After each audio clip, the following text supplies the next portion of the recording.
Hello, Innkeeper77 here. This episode is a quick primer on using maneuver nodes by showing an example.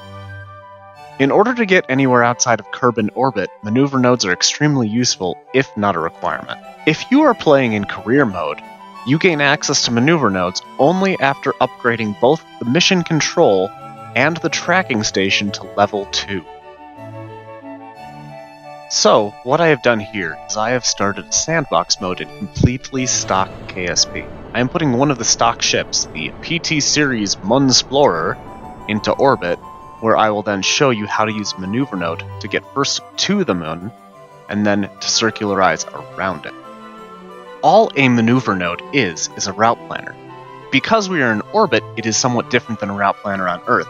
Instead of deciding where we want to go, figuring out a distance, direction, and then going to our destination, we're deciding what new orbit we want to be in.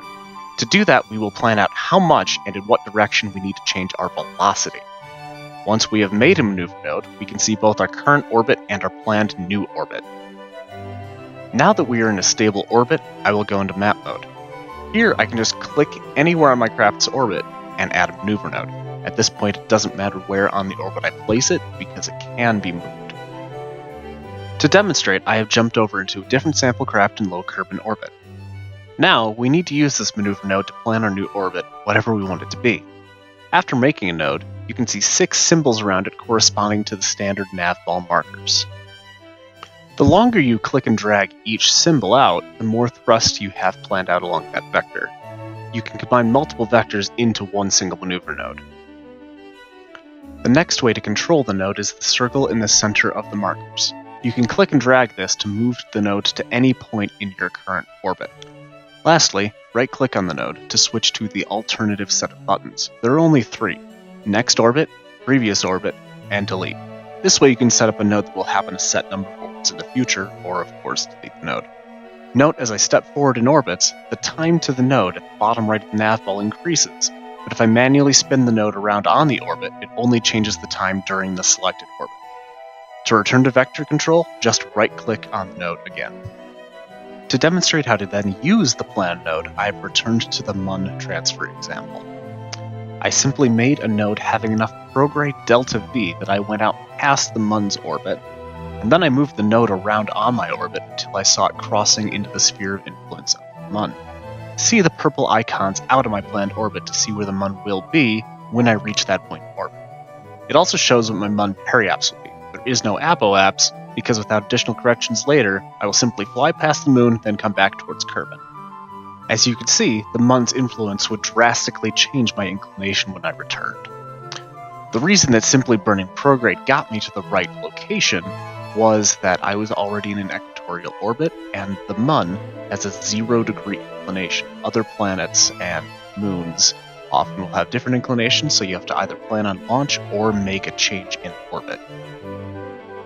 Now that we have made our node, a progress bar has appeared to the right of the navball, with an estimated burn time beneath it, as well as the time until your craft reaches the node. The progress bar shows how much you need to change your velocity during your burn in meters per second, and will fall towards 0 during the burn.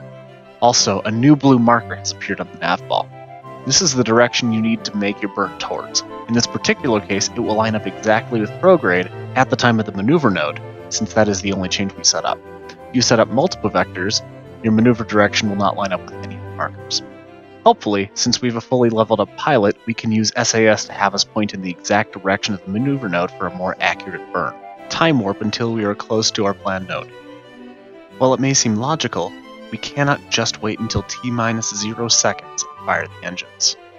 The node planning system assumes we can instantly change velocity at the point of the node. Since our engines are not magical, our burns do take some time. To get the most accurate burn and arrive as close to your intended location as possible, we need to center our burn so that we are halfway done with it at T-0. Half before, half afterwards. Since our estimated burn time is 36 seconds, we should start our burn at T-18 seconds, and we will finish it up around 18 seconds after. Be careful, the game will not actually tell you if you have enough fuel to complete the node. I messed up slightly here, and had to stage almost immediately.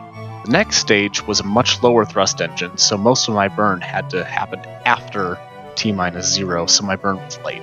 That was okay, I was still close enough, and I did make it to the Mun in searchable.